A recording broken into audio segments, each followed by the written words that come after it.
Last lecture में हम लोगों ने 4 टाइप की प्रोसेस पढ़ ली थी, आइसोथर्मल, आइसोबेरिक, आइसोकोरिक और एडियाबेटिक। वो चारों प्रोसेस में, और अब जो हम लोग 2 प्रोसेस पढ़ने जा रहे हैं, रिवर्सिबल और इरिवर्सिबल, इन दोनों में फर्क ये है कि वो चारों प्रोसेस करते टाइम हमारा ध्यान होता है कि सिस्टम और सराउंडिंग के बीच में कौन सा पैरामीटर कांस्टेंट रखा है हमने, हीट एक्सचेंज अलाउड है या नहीं अलाउड है। पर ये दोनों प्रोसेस का ज्यादातर लेना देना वर्क करने से, वर्क करने के लिए ये 2 तरह के प्रोसेस आपके पास होंगे।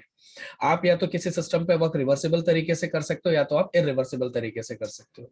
क्या फर्क है रिवर्सिबल तरीके से और इरिवर्सिबल तरीके से काम करने में? अगर एग्जांपल के लिए मैं एक सिलेंडर और पिस्टन का एग्जांपल लेता हूँ, इस चैप्टर में ज्यादातर ये एग्जांपल यूज होगा। मान लीजिए ये एक सिलेंडर है और यहाँ पे एक पिस्टन लगा हुआ है। अब इस पिस्टन पे फोर्स लगाने का पहला तरीका है कि आप इस पे एक साथ में 50 किलो की गोनी रख दें, 50 किलो चावल की कोई गोनी रख दें आप। और दूसरा तरीका है कि आप इसके ऊपर एक एक चावल के दाने रखते जाए, और ऐसे कर करके आप इसके ऊपर 50 kg राइस रखें। क्या फर्क होगा इन दोनों तरीके से? दोनों में भी आपने काम सेम किया है, तो हमारे लिए तो ये दोनों काम सेम हुए, पर थर्मोडायनेमिक्स की नजर में ये दोनों काम अलग अलग है। जब आप एक साथ में 50 किलो चावल की गोनी रख देते हैं, तब आपने ये काम को इतना फास्ट तरीके से किया है कि आपने जो फोर्स लगाया है और आपके फोर्स के अगेंस्ट में गैस जो अंदर से फोर्स लगाएगी, ये दोनों फोर्स के बीच का जो डिफरेंस होगा वो बहुत ज्यादा होगा। आपका फोर्स अंदर के गैस के फोर्स से बहुत ज्यादा अमाउंट में ग्रेटर होगी, और ऐसे केस में जो प्रोसेस होगी उस प्रोसेस को हम लोग इरिवर्सिबल बोलते हैं।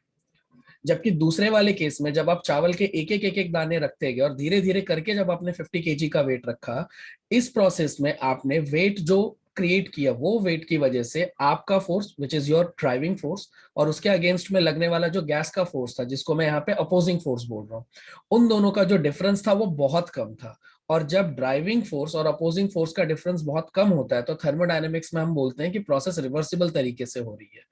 तो हमारे लिए तो ये दोनों प्रोसेस सेम है, क्योंकि दोनों में मैंने 50 किलो का ही वजन रखा है। पर जब मैं 50 किलो का वजन एक साथ रख देता हूँ, तो जो ड्राइविंग फोर्स लगती है सिस्टम पे, उसके अगेंस्ट में अपोजिंग फोर्स बहुत कम होती है, और दोनों के बीच का डिफरेंस लार्ज होने की वजह से थर्मोडायनेमिक्स इस प्रोसेस को इरिवर्सिबल मानता है। जबकि अगर आप थोड़ा थोड़ा वेट करके अगर आप इतना वजन क्रिएट करें, तो जो फोर्स आप लगाओगे, आपकी ड्राइविंग फोर्स और आपके ड्राइविंग फोर्स के अपोज में लगने वाला जो अपोजिंग फोर्स होगा, वो अमाउंट में इतना कम डिफर करेगा कि थर्मोडायनेमिक्स इसको रिवर्सिबल प्रोसेस मानता है। अब हम लोग ये जानना चाहते हैं कि दोनों तरीके से जब आप काम एक ही कर रहे हो, तो हम इन दोनों के बारे में क्यों पढ़ें? क्योंकि जब आप इरिवर्सिबल तरीके से वर्क निकालोगे और जब आप रिवर्सिबल तरीके से वर्क निकालोगे, तो आप देखोगे इरिवर्सिबल तरीके से किया गया वर्क रिवर्सिबल तरीके से किए गए वर्क से कम होता है। तो वर्क डन जब थर्मोडायनेमिकली हमने कैलकुलेट किया, तब हमको ये पता चला कि भले ये दोनों प्रोसेस देखने में एक जैसे लगती हैं, पर अगर किसी भी काम को रिवर्सिबल तरीके से किया जाए, तो आपको वर्क डन की वैल्यू ज्यादा मिलेगी। इसीलिए आपको ये दोनों प्रोसेस पढ़ाई जाती है। अब सवाल ये कि ये बात थियोरेटिकली बोलने के लिए तो बहुत अच्छी है, पर ये प्रैक्टिकली कैसे की जाएगी? तो प्रैक्टिकली इन दोनों प्रोसेस को लैब में करने का तरीका ये है कि जब भी आपको कोई काम रिवर्सिबली करना हो, तो आपको वो काम बहुत स्लोली करना है। अगला सवाल ये होगा कि स्लोली से आपका मतलब क्या है, कितना स्लोली? तो आपको इतना स्लोली करना है ये काम कि ये इनफाइनाइट स्टेप्स में आपका काम कंप्लीट हो। अब इनफाइनाइट सुनते ही आप समझ गए रहोगे कि इनफाइनाइट स्टेप्स तो हो नहीं सकते। इसीलिए रिवर्सिबल प्रोसेस को मैंने नीचे लिखा भी है कि ये बस एक आइडियल या हाइपोथेटिकल प्रोसेस है, ये प्रैक्टिकली नहीं की जा सकती। फिर आपका सवाल होगा कि आप पढ़ा क्यों रहे हो उसके बारे में? पढ़ाने का कारण ये है ताकि आपको पता चले कि जो भी काम आप कर रहे हो, अगर वो काम को आप रिवर्सिबली करते, तो उसकी मैक्सिमम वैल्यू क्या हो सकती थी, ताकि आप जिस तरीके से काम कर रहे हो अपने तरीके में सुधार लाकर आप उस मैक्सिमम वैल्यू के क्लोज पहुंच सको। तो रिवर्सिबल प्रोसेस दुनिया में कभी एग्जिस्ट नहीं करती। मैंने लिखा भी है कि वो नॉन स्पॉन्टेनियस होती है, आइडियल होती है, और ये जितना हो सके आपको उतना स्लो करते जाना है। अब ये आपके लिए पॉसिबल तो नहीं है, पर इससे हम किसी भी प्रोसेस में वर्क की आने वाली मैक्सिमम वैल्यू को पता कर सकते हैं कि अगर हम इनफाइनाइटली स्लो करते तब कितनी वैल्यू आती, और जब हम कर रहे हैं उससे कितनी वैल्यू आ रही है। अब हमारी वैल्यू हम लोग जितना रिवर्सिबल वाली वैल्यू के क्लोज लेकर जाएंगे, उतना हमारी वैल्यू और ज्यादा करेक्ट होती जाएगी और हमारा उतना ज्यादा बेनिफिट होगा। तो इन्हीं थियोरेटिकल रीजंस की वजह से रिवर्सिबल प्रोसेस पढ़ाई जाती है, अदरवाइज ये रियल वर्ल्ड में एग्जिस्ट नहीं करती ना। अब टेक्सचुअल डेफिनेशन क्या बोलती है इसके बारे में? टेक्सचुअल डेफिनेशन रिवर्सिबल और इरिवर्सिबल की जो आपने दूसरे चैप्टर्स में पढ़ी है उससे अलग है। जैसे दूसरे चैप्टर में रिवर्सिबल का मतलब होता है अगर आप रिएक्टेंट से प्रोडक्ट गए, प्रोडक्ट से रिएक्टेंट में वापस आ गए, तो वो रिवर्सिबल हो गए। यहाँ पे ऐसा नहीं कि हम वो नहीं बोल रहे हैं, हम वो भी बोल रहे हैं, पर यहाँ पे ज्यादातर डेफिनेशन को वर्क के अकॉर्डिंगली डिजाइन किया गया है। इसीलिए आप पहले तो दो वर्ड सुनोगे, ड्राइविंग फोर्स और अपोजिंग फोर्स। ड्राइविंग फोर्स क्या होती है? वो फोर्स जो आपने क्रिएट की, जैसे मेरे केस में जो मैंने 50 किलो का वजन रखा, तो मेरे वजन की वजह से जो फोर्स उस पर लगी वो हो गई ड्राइविंग फोर्स। अब जब मैं एक फोर्स लगाऊंगा तो as per Newton's law forces always exist in pair, तो मेरे फोर्स के अगेंस्ट में एक फोर्स प्रोड्यूस होगी, काउंटर फोर्स। वो फोर्स कहां से आएगी? जो गैस मेरे फोर्स को काउंटर करने के लिए फोर्स लगाएगी, that will be my opposing force.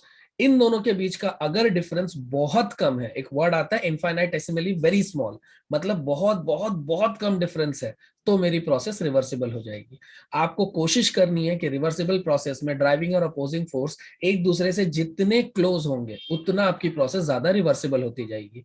कितनी एग्जैक्ट रिवर्सिबल हो पाएगी ये बोल पाना प्रैक्टिकली इम्पॉसिबल है।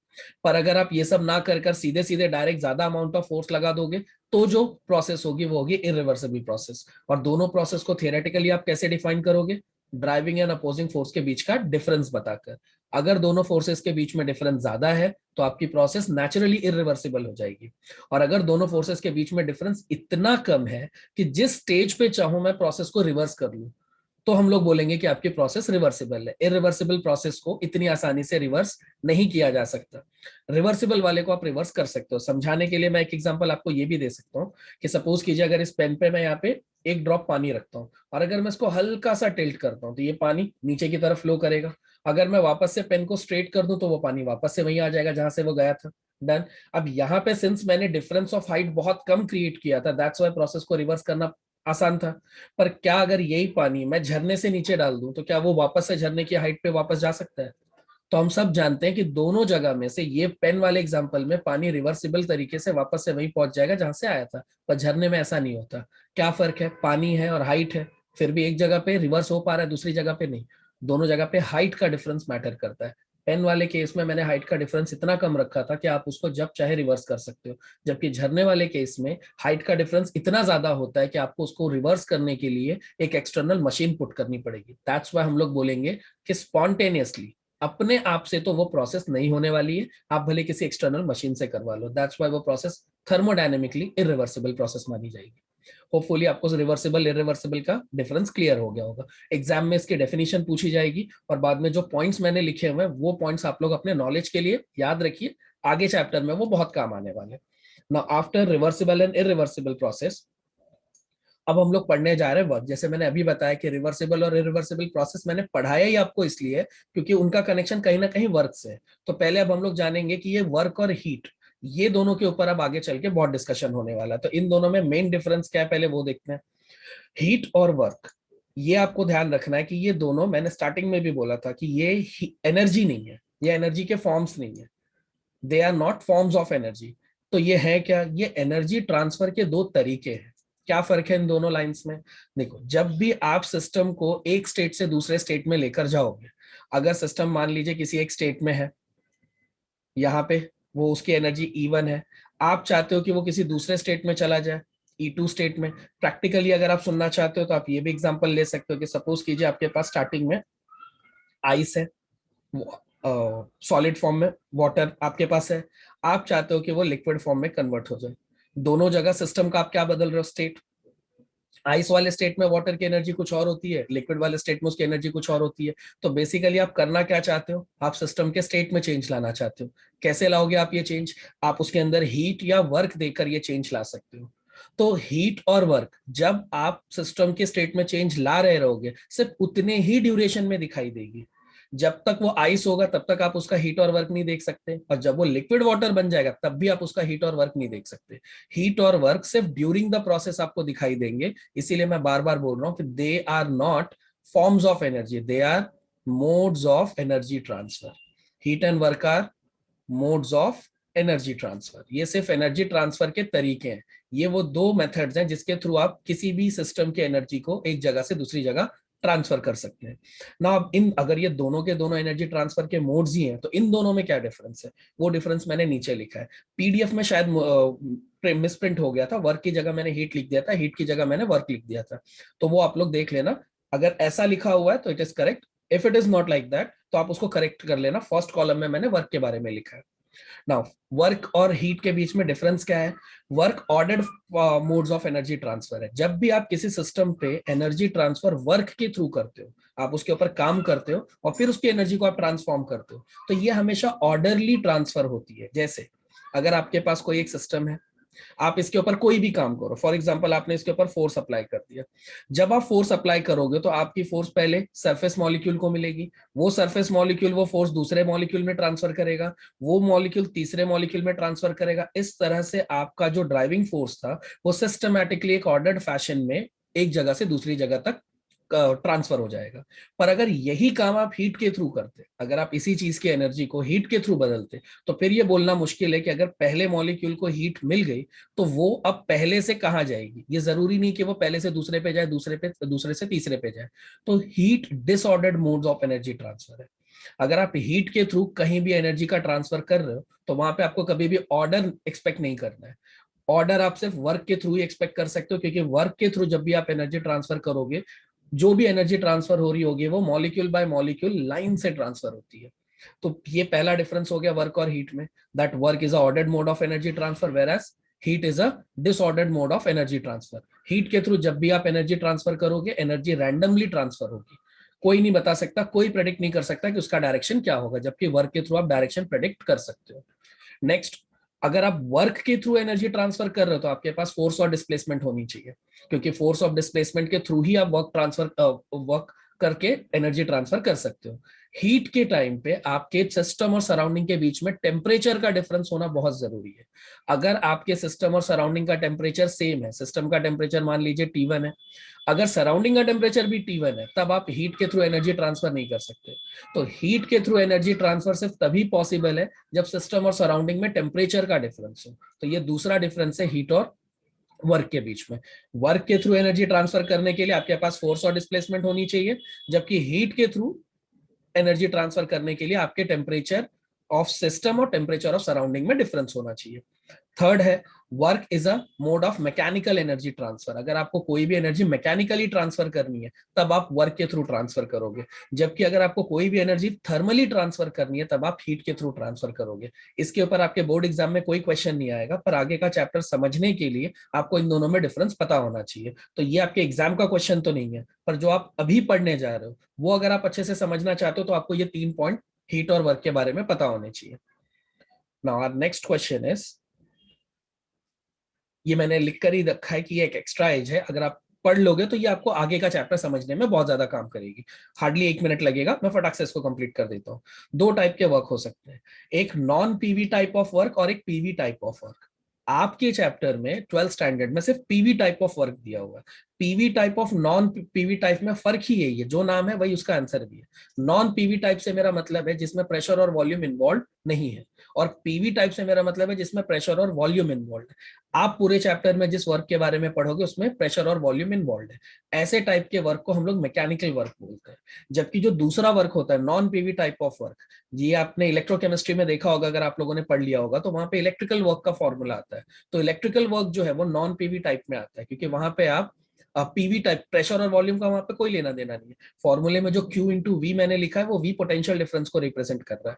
तो इलेक्ट्रिकल वर्क जो होता है वो पीवी टाइप ऑफ वर्क में नहीं आता, because it is related to charge and potential difference. Then दूसरा होता है ग्रेविटेशनल वर्क, वो भी देखिए आप प्रेशर और वॉल्यूम से रिलेटेड नहीं है, that is also related to mass, gravitational force and height. तो ग्रेविटेशनल वर्क, इलेक्ट्रिकल वर्क, ऐसे बहुत सारे टाइप के वर्क हैं, वो नॉन पीवी टाइप में आते हैं। जबकि आप अपने चैप्टर में जो प्रेशर वॉल्यूम के थ्रू करने वाले हो वर्क, वो आता है पीवी टाइप में। नीचे मैंने वापस से वही लाइन रिपीट की है, both heat and work are mode of energy transfer and not forms of energy और एनर्जी देमसेल्फ। ये दोनों एनर्जी नहीं है, ये सिर्फ एनर्जी ट्रांसफर के दो मोड्स हैं। होपफुली इतना आपको समझ गया होगा। Let's proceed to the next question. Next question है नेचर ऑफ वर्क। ये बहुत सिंपल सा क्वेश्चन है, इसमें सिर्फ आपको ये बोला गया है कि नेचुरली हम जानते हैं that work is force into displacement, ये हमने स्कूल लेवल से फॉर्मूला पढ़ा हुआ है। अब थर्मोडायनेमिक्स में हम लोग पढ़ रहे हैं कि work is pressure into volume. तो आपसे बोला गया है कि प्रूव कीजिए कि प्रेशर इनटू वॉल्यूम और फोर्स इनटू डिस्प्लेसमेंट ये दोनों आपस में इक्वल होते हैं। या इन शॉर्ट आप ये प्रूव कर दीजिए कि थर्मोडायनेमिक्स का जो नया तरीका आप पढ़ने जा रहे हो वो सच में वर्क को रिप्रेजेंट करता है। सिंपल 1 मार्क के लिए अगर एक क्वेश्चन आया तो आया। इसमें आपको करना क्या है, जो नेचुरल स्कूल वाली डेफिनेशन है वो तो आप जानते ही हैं, work is equals to force into displacement. आज जो थर्मोडायनेमिक वाली डेफिनेशन है, अगर मैं उस फॉर्मूले से यहां तक पहुंच जाऊं तो ये प्रूव हो जाएगा कि प्रेशर इंटू वॉल्यूम बोलिए या फोर्स इंटू डिस्प्लेसमेंट बोलिए, ये दोनों तरीके से वर्क कैलकुलेट किया जा सकता है। अब प्रेशर इंटू वॉल्यूम वाले डेफिनेशन में अगर मैं प्रेशर की जगह प्रेशर का फॉर्मूला रख दूं, प्रेशर का फॉर्मूला क्या होता है, it is force upon area. अगर मैं प्रेशर की जगह पे फोर्स अपॉन एरिया रख दूं तो हम सब जानते हैं area is nothing but displacement का स्क्वायर और volume is nothing but displacement का क्यूब। और अगर मैं इन दोनों को सब्स्टिट्यूट कर दूं तो डी स्क्वायर कट होने के बाद यहाँ पे सिर्फ क्या बचेगा, डी। तो आप देख सकते हो कि वही फॉर्मूला आ गया वर्क डन का जो आपने अब तक पढ़ा हुआ है, फोर्स इंटू डिस्प्लेसमेंट। तो इसका मतलब वर्क इज इक्वल्स टू, मैं पी इंटू वी लिखूं या फिर work is equals to force into displacement लिखूं, ये दोनों काम करने के ही अलग अलग तरीके हैं। इन दोनों से जो पैरामीटर हम कैलकुलेट करेंगे हम उसको वर्क बोल सकते हैं। ये 1 मार्क का क्वेश्चन है, टेक्स्ट बुक में था इसलिए मैंने इसको भी कवर अप कर दिया। नाउ नेक्स्ट क्वेश्चन है, हम लोग ये देखेंगे कि how many types of works are there. दो टाइप के वर्क आपके सिलेबस में है, एक है PV type of work and second is a maximum work. PV type of work तब होता है जब आप आइसोथर्मल और इरिवर्सिबल प्रोसेस में काम करें, और मैक्सिमम वर्क तब होता है जब आइसोथर्मल और रिवर्सिबल तरीके से आप काम करें। इस क्वेश्चन में हम लोग यही देखेंगे कि पीवी टाइप ऑफ वर्क और मैक्सिमम वर्क आइसोथर्मल इरिवर्सिबल और आइसोथर्मल रिवर्सिबल में क्यों आते हैं। एग्जाम में ये क्वेश्चन आपको ये दो नाम से आ सकता है, या तो वो लोग आपसे बोलेंगे calculate work done in isothermal and reversible process, या फिर आपसे बोला जाएगा कि कैलकुलेट मैक्सिमम वर्क, और या फिर आइसोथर्मल इरिवर्सिबल या पीवी टाइप ऑफ वर्क। तो आपको ध्यान रखना है कि अगर इरिवर्सिबल दिया है तो it will be PV type of work, और अगर रिवर्सिबल गिवन है तो it will be maximum work. पहले हम लोग पीवी टाइप ऑफ वर्क देखते हैं। पीवी टाइप ऑफ वर्क निकालने के लिए पहले हम लोग एक कंसिडरेशन बनाएंगे। सपोज कीजिए मैंने एक सिलेंडर ले लिया है, उस सिलेंडर में मैंने n मोल्स ऑफ गैस भर दी है, और उस सिलेंडर को मैंने एक पिस्टन से ढक दिया है। अब पिस्टन में ये 3 क्वालिटीज है कि वो वेटलेस है, फ्रिक्शनलेस है, रिजिड है। हालांकि ऐसा प्रैक्टिकली पॉसिबल नहीं है, कोई भी पिस्टन दुनिया में वेटलेस नहीं हो सकता, फ्रिक्शनलेस नहीं हो सकता, रिजिड नहीं हो सकता। ये बस आइडियल कंडीशंस है ये बताने के लिए कि आपका पिस्टन जितना वेटलेस, फ्रिक्शनलेस या रिजिड होगा उतना आपका जो वर्क डन का कैलकुलेशन है वो एक्यूरेट आएगा। तो आपने एक सिलेंडर लिया, उसमें n मोल्स ऑफ गैस भर दी और उसको एक पिस्टन से आपने क्लोज कर दिया। आफ्टर दैट अगर आपके गैस का जो इंटरनल प्रेशर है, अगर वो external pressure which is atmospheric pressure, अगर वो एक्सटर्नल प्रेशर से ज्यादा है तो गैस एक्सपैंड होगी और पिस्टन ऊपर की तरफ जाएगा। और अगर पिस्टन ऊपर की तरफ जा रहा है तो there would be certain displacement, वो मैंने राइट साइड में लिखकर दिखाया है, डी। तो सपोज कीजिए कि piston is moving upward and there is a displacement of D. अब अगर जब गैस इस पिस्टन को ऊपर ढकेल रही है तो ऑफकोर्स गैस कुछ ना कुछ काम कर रही है। अब हमसे अगर पूछा जाए कि पिस्टन को ऊपर ढकेलने में गैस ने कितना काम किया, तो हम लोग वो वर्क डन कैसे निकालेंगे। उस वर्क डन को निकालने का हमारा जो बेसिक फॉर्मूला है वो क्या है, फोर्स इंटू डिस्प्लेसमेंट। तो हम लोग देखेंगे कि यहाँ डिस्प्लेसमेंट कितना हुआ है वो तो हमको पता है, अब हमको सिर्फ इस फोर्स की वैल्यू निकालनी है। फोर्स की वैल्यू तो हमारे पास नहीं है, पर गैस का जो प्रेशर है वो फोर्स अपॉन एरिया होता है। इस फॉर्मूले से मैं फोर्स का फॉर्मूला बना सकता हूँ। अगर प्रेशर फोर्स अपॉन एरिया होता है तो फोर्स क्या होगा, प्रेशर इंटू एरिया।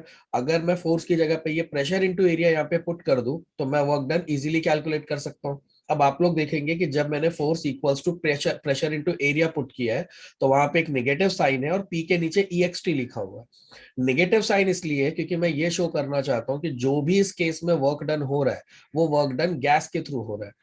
गैस से मेरा मतलब है सिस्टम के थ्रू हो रहा है, मतलब इस केस में सिस्टम काम कर रहा है, और सिस्टम काम कर रहा है यही शो करने के लिए वहां पे नेगेटिव साइन लगा हुआ है। अगर हम सिस्टम पे काम करते, सपोज कीजिए अगर मैंने बाहर से पिस्टन को प्रेस किया होता और अगर गैस कंप्रेस्ड हुई होती, उस केस में मैं यहाँ पे प्लस लिखता, क्योंकि तब मुझे ये शो करना होता कि work is done on the system है, सिस्टम पे काम किया गया है। पर मेरे वाले केस में गैस ने काम किया है, इन अ वे सिस्टम ने काम किया है, इसी बात को शो करने के लिए मैंने वहां पे माइनस लगाया। नेक्स्ट इसकी वो EXT क्यों लिखा है, जब भी आप वर्क डन करते हो तो वर्क डन आप किसी फोर्स के अगेंस्ट में करते हो, तो आपको बताना होता है कि आपने कौन सी फोर्स के अगेंस्ट में काम किया है। मेरे डायग्राम में आप देख सकते हो कि देयर आर 2 प्रेशर्स इन्वॉल्व, एक गैस का इंटरनल प्रेशर और एक एक्सटर्नल प्रेशर। तो मुझे ये बताना पड़ेगा कि जो भी काम हुआ है वो कौन से प्रेशर के अगेंस्ट में हुआ है। अब गैस जब एक्सपैंड हो रही थी तो वो किसके अगेंस्ट में काम कर रही थी, उसको कौन रोक रहा था, एक्सटर्नल प्रेशर रोक रहा था, और उसी के अगेंस्ट में गैस को काम करना पड़ा है, तो दैट्स व्हाई मैंने वहां पे EXT लिखा है फॉर एक्सटर्नल प्रेशर। तो जितना भी वर्क डन हुआ है वो वर्क डन एक्सटर्नल प्रेशर के अगेंस्ट में हुआ है।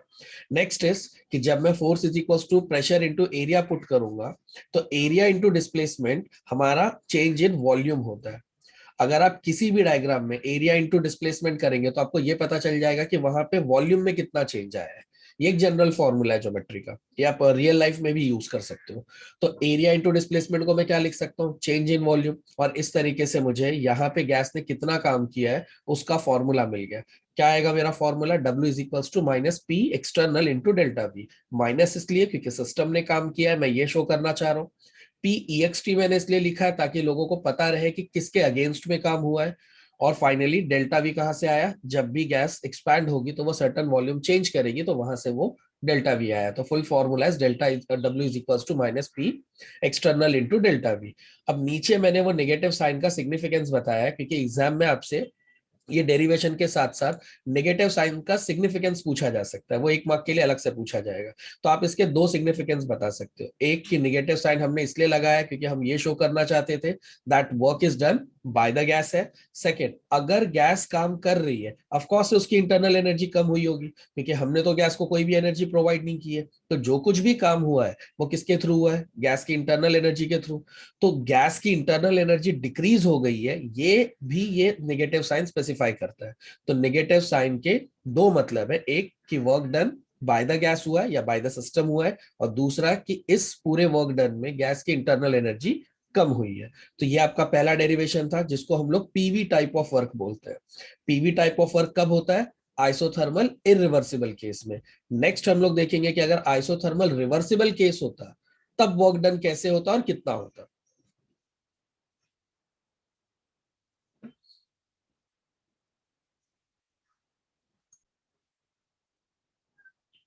ना अब हम लोगों ने पीवी टाइप ऑफ वर्क देख लिया था। अब हम लोग देखेंगे कि मैक्सिमम वर्क कैसे कैलकुलेट करते हैं। मैक्सिमम वर्क कैलकुलेट करने से पहले एक मिसकंसेप्शन है, बहुत सारे टीचर्स भी ये चीज को ऐसी गलत ही पढ़ा देते हैं, तो पहले मैं वो मिसकंसेप्शन क्लियर कर दे रहा हूँ। जब मैं मैक्सिमम वर्क की डेरिवेशन सॉल्व कर रहा रहूंगा तो आप अचानक से देखोगे कि जो W equals to P external into DV वाला फॉर्मूला था, वहां पे मैं पी एक्सटर्नल को पी गैस में कन्वर्ट कर दूंगा। और बहुत सारे लोगों को ये नहीं पता होता कि ये चेंज मैं क्यों कर रहा हूँ। माइनस साइन अज्यूम्ड है तो मैं माइनस साइन पे डिस्कशन नहीं कर रहा हूँ क्योंकि वो दोनों जगह पे रहेगा, क्योंकि whenever work is done by the system है माइनस साइन होगा ही होगा। मेरा डिस्कशन सिर्फ इस बात पे है कि ये पी एक्सटर्नल की जगह हम लोग पी गैस क्यों लिख रहे हैं। जब आप पहले वाले केस में जब आप पीवी टाइप ऑफ वर्क निकाल रहे थे, उस केस में क्या होता है कि जब गैस पिस्टन को ऊपर ढकेलती है तो प्रेशर और वॉल्यूम ये दोनों एक दूसरे से रिलेटेड होते हैं। ये एक दूसरे से रिलेटेड होते हैं क्यों, क्योंकि आपने काम इरिवर्सिबल तरीके से किया था।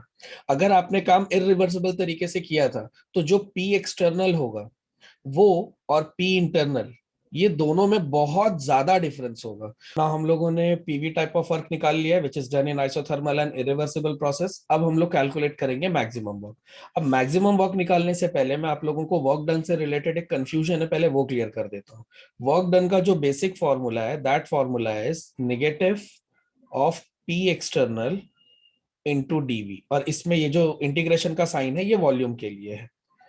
अब थर्मोडायनेमिक्स ये बोलता है कि अगर स्मॉल वर्क हुआ है, अगर पिस्टन सिर्फ बस यहां से बहुत छोटे डिस्प्लेसमेंट तक मूव हुआ है तो उसमें होने वाला वर्क बहुत छोटा होगा, DW। वो आप डायरेक्टली इसी फॉर्मूले से निकाल लो, that it is minus P external into DV.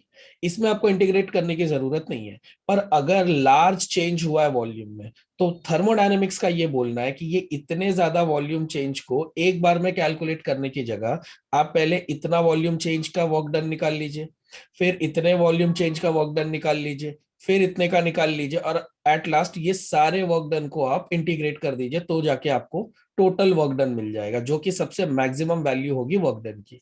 So integrate हम लोग क्यों करते हैं ये आप लोग समझ गए होंगे।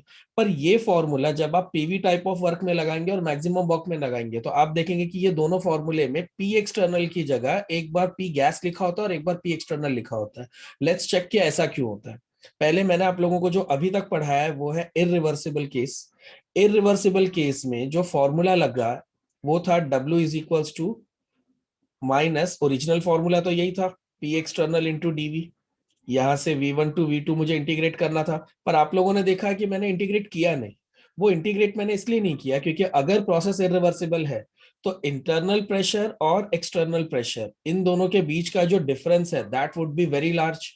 अगर दोनों के बीच में बहुत ज्यादा डिफरेंस है तो यहाँ पे गैस में जो प्रेशर का चेंज आ रहा है, जैसे कि अगर ये पिस्टन ऊपर जा रहा है तो यहाँ पे प्रेशर के थ्रू वॉल्यूम भी चेंज हो रहा होगा, पिस्टन ऊपर जा रहा होगा। गैस के इंटरनल प्रेशर और एक्सटर्नल प्रेशर में लार्ज डिफरेंस की वजह से ऐसे केसेस में टर्बुलेंस प्रोड्यूस हो जाता है। और टर्बुलेंस की वजह से गैस का जो इंटरनल प्रेशर है वो पूरी जगह पे सेम नहीं होता। जैसे इतनी जगह पे गैस का जो प्रेशर होगा उसके नीचे वाली जगह पे वो प्रेशर सेम नहीं होगा।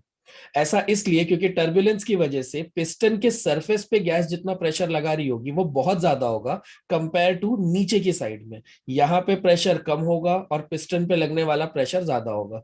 सो इन शॉर्ट मैं ये बोलना चाह रहा हूं कि अगर इंटरनल और एक्सटर्नल प्रेशर के बीच का डिफरेंस बहुत लार्ज रहा तो जो प्रेशर है अंदर का, पिस्टन के नीचे का जो प्रेशर है वो कांस्टेंट नहीं होगा। और अगर वो कांस्टेंट नहीं होगा तो वो वॉल्यूम के अकॉर्डिंगली कितना चेंज हो रहा है ये निकालना मुश्किल है। तो जब भी इरिवर्सिबल प्रोसेस आप करोगे इंटरनल और एक्सटर्नल प्रेशर में बहुत ज्यादा डिफरेंस होगा। उस बहुत ज्यादा डिफरेंस की वजह से जो प्रेशर होगा गैस का अंदर का वो वॉल्यूम के अकॉर्डिंगली मूव नहीं करेगा क्योंकि अंदर का प्रेशर कांस्टेंट नहीं है। कहीं कहीं पे प्रेशर बहुत ज्यादा होगा और कहीं कहीं पे बहुत कम होगा। ज्यादा क्यों होगा? Due to turbulence. तो ऐसे केस में हम लोग इक्वेशन ऑफ स्टेट डिफाइन नहीं कर सकते। इक्वेशन ऑफ स्टेट से मेरा मतलब है पीवी इक्वल्स टू एनआरटी। ये आप ऐसे केसेस में डिफाइन नहीं कर सकते। तो अब अगर प्रेशर और वॉल्यूम में रिलेशन है ही नहीं तो आप इंटीग्रेट करोगे कैसे? मेन फॉर्मूले में तो आपको इंटीग्रेट करना था। पर प्रेशर अगर वॉल्यूम के अकॉर्डिंगली मूव करेगा तब आप वॉल्यूम के टर्म्स में प्रेशर को स्पेसिफाई करोगे, और अगर आप वॉल्यूम के टर्म्स में स्पेसिफाई करोगे तभी आप उसको इंटीग्रेट कर सकते हो। पर इस केस में प्रेशर और वॉल्यूम का रिलेशन नहीं बन पा रहा है, दैट्स व्हाई आप यहाँ पे वॉल्यूम को इंटीग्रेट नहीं कर सकते। और इसी कारण से हम लोग ये मान लेते हैं कि अगर इंटरनल प्रेशर और एक्सटर्नल प्रेशर के बीच का डिफरेंस बहुत ज्यादा है तो इंटरनल प्रेशर की जगह हम लोग किस प्रेशर के अगेंस्ट में वर्क डन निकालेंगे? एक्सटर्नल प्रेशर के अगेंस्ट में। क्यों ऐसा? क्योंकि जब इंटरनल प्रेशर और एक्सटर्नल प्रेशर के बीच में डिफरेंस की वजह से पिस्टन ऊपर मूव हुआ तो इंटरनल प्रेशर बहुत तेजी से गिरा, एक्सटर्नल प्रेशर भी सॉरी इंटरनल प्रेशर बहुत तेजी से बढ़ा और एक्सटर्नल प्रेशर बहुत तेजी से गिर गया। पर गिरने के बाद वो एक फाइनल कांस्टेंट वैल्यू पे पहुंच गया। तो जब पिस्टन यहां से यहां तक पहुंच गया होगा यहाँ पे एक्सटर्नल प्रेशर तो कांस्टेंट रहा होगा, तो हम उस एक्सटर्नल प्रेशर के अगेंस्ट में कितना वर्क हुआ है वो हम लोग निकाल पाएंगे।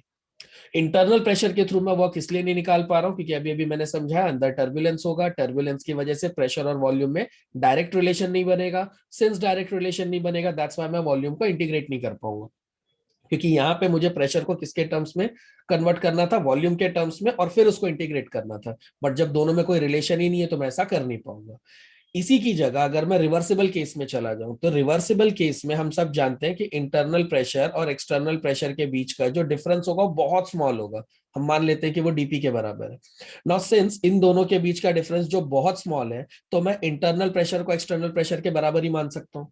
तो जो मेन फॉर्मूला है मेरा उस फॉर्मूले में इंटरनल प्रेशर की जगह मैं एक्सटर्नल प्रेशर लिख सकता हूँ। मेन फॉर्मूला क्या है मेरा? W इज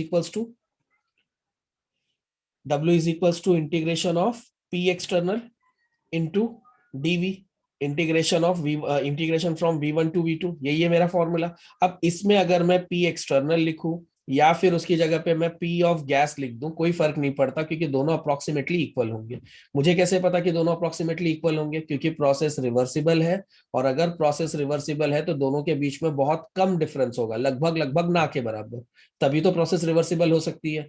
तो जैसे ही मैं रिवर्सिबल बोलता हूं मैं ये कंफर्म कर देता हूं कि डिफरेंस ना के बराबर है, और अगर डिफरेंस ना के बराबर है तो ये दोनों प्रेशर लगभग इक्वल ही होंगे। अगर ये दोनों प्रेशर लगभग इक्वल होंगे तो यहाँ पे मैं पी एक्सटर्नल लिखूं या पी गैस लिखूं इससे कुछ खास फर्क नहीं पड़ता। अब अगर मैं पी गैस लिख देता हूं तो अब मैं इंटीग्रेट कर पाऊंगा।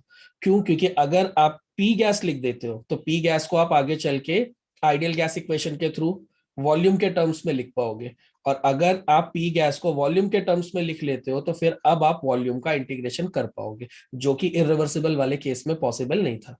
तो यहां तक मैंने आपको यह समझाने की कोशिश की है कि जब भी आप वर्क डन करोगे तो जो बेसिक फॉर्मूला है वो तो यही है कि W is equals to minus integration V1 to V2 P external into dV, यही मेन फॉर्मूला है। पर एक केस में हम लोग इंटीग्रेट करते हैं, दूसरे केस में हम लोग इंटीग्रेट नहीं करते। इतनी देर से मैंने आपको ये समझाया कि इंटीग्रेट अगर करते हैं तो क्यों करते हैं, नहीं करते हैं तो क्यों नहीं करते हैं।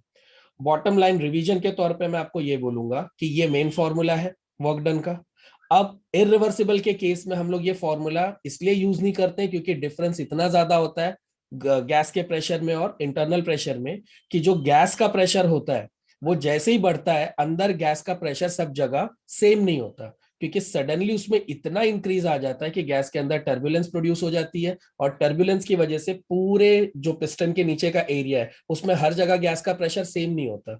और अगर हर जगह गैस का प्रेशर सेम नहीं है तो मैं उसको वॉल्यूम से रिलेट नहीं कर सकता। अगर मैं वॉल्यूम से रिलेट नहीं कर सकता तो ऑफकोर्स है कि मैं उसका इंटीग्रेशन नहीं कर सकता।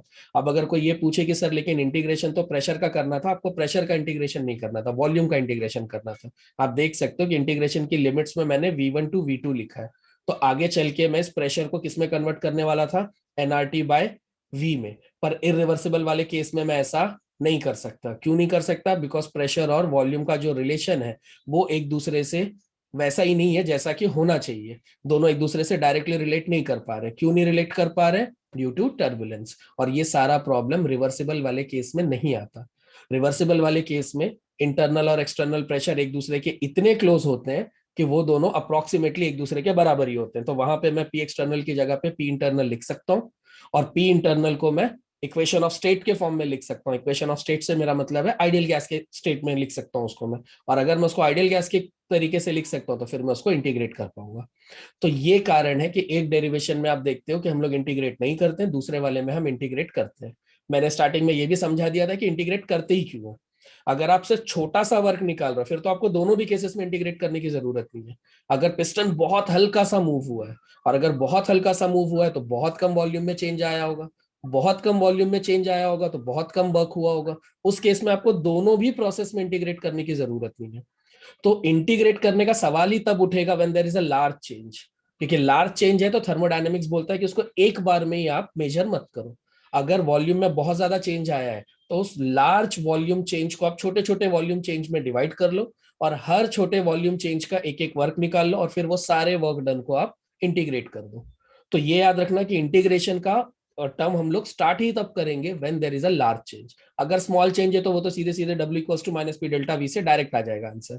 पर अगर लार्ज चेंज है तो फिर आप इंटीग्रेट करने जाओगे, और इंटीग्रेट करने जाओगे तो फिर आपको ये सारी बातें याद रखनी है कि कहाँ पे पी एक्सटर्नल लिखना है और कहाँ पे पी गैस लिखना है। जहां पे भी आप पी एक्सटर्नल लिख रहे हो वो कांस्टेंट है तो उसको आप बाहर ले लोगे, और फिर आपको उसको इंटीग्रेट करने की जरूरत ही नहीं पड़ेगी।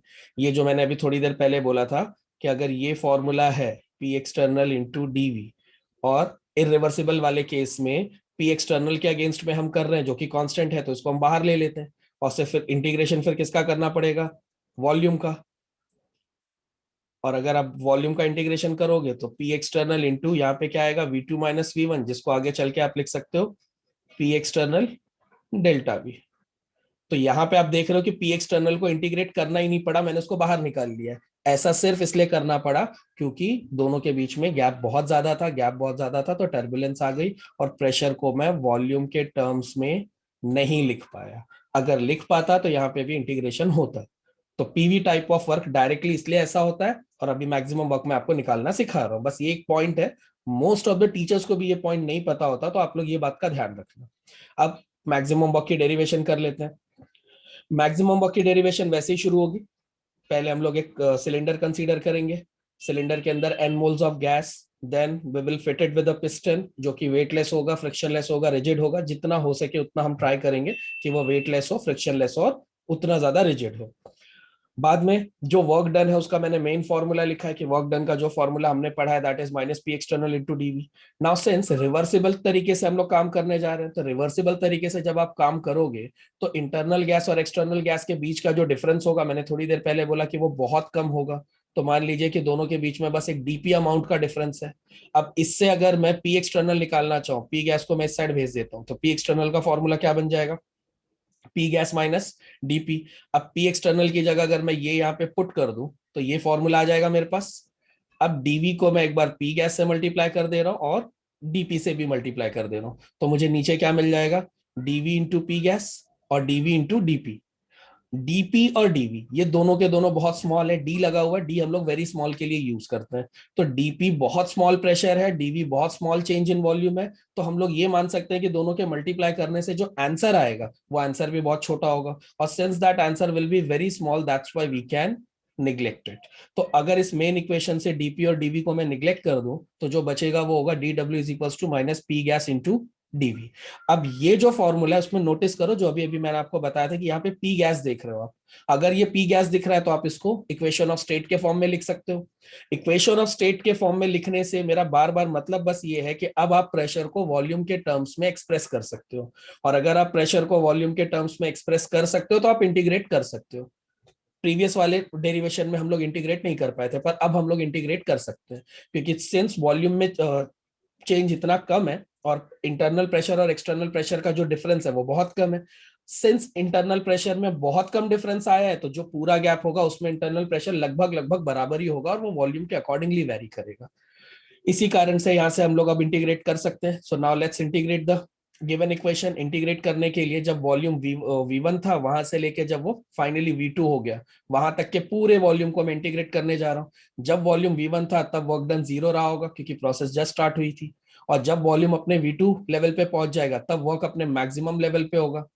तो वॉल्यूम को मैं V1 टू V2 इंटीग्रेट कर रहा हूँ, और वर्क डन को जब वो 0 था तब से लेकर जब वो अपनी मैक्सिमम वैल्यू पे पहुंच गया वहां तक की उसकी सारी वैल्यूज को मैं प्लस कर दे रहा हूँ। ना इंटीग्रेशन का फॉर्मूला एकदम सिंपल है। अगर आप integration of x1 to x2 of dx निकालते हो तो इसका फॉर्मूला सीधे सीधे कि इसकी final value minus initial value कर दो आप। डी डब्ल्यू के टाइम पे देखिए मैंने वही किया है, सीधा उसकी final value minus initial value. तो ये हो गया लेफ्ट साइड का टर्म। अब राइट साइड के टर्म में जैसे मैं इतनी देर से बोल रहा हूँ कि now I can write this P gas in terms of equation of state which is ideal gas equation. तो पहले मैंने पी गैस को वॉल्यूम के टर्म्स में कन्वर्ट किया, फिर वॉल्यूम वाला फॉर्मूला पी गैस की जगह पे पुट कर दिया मैंने, जहां पे पी गैस था स्टार्टिंग में वहां पे आप देखोगे क्या एनआरटी बाई वी आ गया। अब एनआरटी बाई वी में से एन जो कि मोल्स ऑफ गैस है वो तो फिक्स्ड है पूरे एक्सपेरिमेंट में, आर तो हमेशा ही फिक्स्ड होता है, it is a universal gas constant 8.314 joule kelvin inverse mole inverse. Temperature sense में आइसोथर्मल कंडीशन में काम कर रहा हूं तो टेम्परेचर भी कांस्टेंट होगी। तो ये तीनों टर्म्स कांस्टेंट है, दैट्स व्हाई मैंने उनको इंटीग्रेशन से बाहर ले लिया, क्योंकि कांस्टेंट्स का इंटीग्रेशन नहीं होता। तो ये सब बाहर आ गए, अंदर क्या बचा 1/v इंटू डीवी। अब अगर formula integration of x1 to x2 1/x into d x अगर आपको करने के लिए कहा जाए तो इसका इंटीग्रेशन पहले आप लिखोगे natural log of x, lower limit नीचे अपर लिमिट ऊपर, और फिर आप इसको नेचुरल लॉग के साथ final limit minus natural log of initial limit लिखोगे, और फिर log of A minus log of B का फॉर्मूला लगा दोगे। Log of A minus log of B क्या होता है? Log of A by B. तो यही तरीके से मैंने यहाँ पे 1/v इंटू डीवी को भी सॉल्व किया है। सेम फॉर्मूला लगाया मैंने, पहले 1/v इंटू डीवी को मैंने पहले लिखा natural log of V, lower limit नीचे अपर लिमिट ऊपर, फिर मैंने दोनों के natural log of final limit minus natural log of initial limit लिखा, और फिर log of A minus log of B का फॉर्मूला लगा दिया, जिससे मुझे मिल गया नेचुरल लॉग ऑफ V2/V1। यहां तक आपकी ये डेरिवेशन कंप्लीट हो जाती है। पर इस डेरिवेशन में जो लॉग लगा हुआ है वो नेचुरल लॉग है, और नेचुरल लॉग में जो बेस होता है लॉग का वो ई होता है।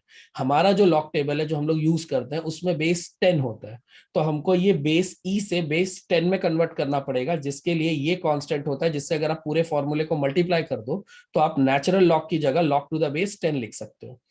पूरे फॉर्मूले को आप देख लो, मैंने 2.303 से मल्टीप्लाई कर दिया और अब मैं लॉग टू द बेस 10 लिख सकता हूं। तो इन दोनों फॉर्मूले में से एक राइट और एक रॉन्ग है ऐसा कुछ नहीं है, दोनों फॉर्मूले इक्वली राइट है। द ओनली प्रॉब्लम है कि पहला formula log to the base e में है तो आप अपना लॉग टेबल यूज नहीं कर पाओगे जो आप मार्केट से खरीदते हो। अगर आप वो लॉग टेबल के थ्रू सॉल्व करना चाहते हो तो फॉर्मूले में लॉग 10 होना चाहिए, और इसीलिए मैंने फॉर्मूले को 2.303 से मल्टीप्लाई कर दिया। अब वो लॉग 10 में है और अब आप अपना लॉग टेबल यूज कर सकते हो। तो यहां पे जाके ये डेरिवेशन कंप्लीट हो जाती है। पर कई बार एग्जाम्स में इसके साथ में 1 मार्क का और क्वेश्चन पूछ लिया जाता है, और वो क्वेश्चन है कि यही सेम फॉर्मूला प्रेशर के टर्म्स में लिखकर बताओ। तो प्रेशर के टर्म्स में अगर आपसे लिखने के लिए बोला गया तो 11th स्टैंडर्ड में आप लोगों ने बॉयल्स लॉ पढ़ा है, और बॉयल्स लॉ था P is inversely proportional to V। P is inversely proportional to V का जो मैथमेटिकल फॉर्म था वो ये था P1 V1 is equal to P2 V2। अगर इससे अगर मैं V2/V1 की वैल्यू निकालूं तो वो P1 P2 आएगा, and all I have to do is कि बस ये V2/V1 की वैल्यू यहाँ पे पुट कर देनी है मुझे।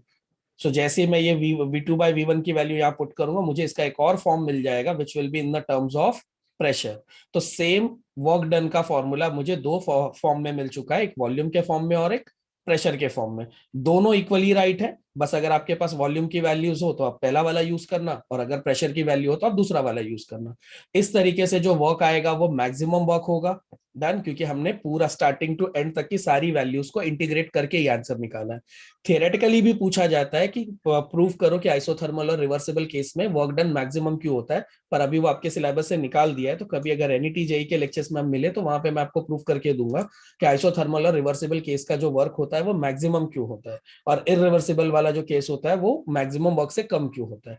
अभी के लिए तो फिलहाल में हम लोग बस ये दोनों फॉर्मूले तक ही पढ़ेंगे, क्योंकि अपना जो सिलेबस है उसमें ये इतना ही आएगा।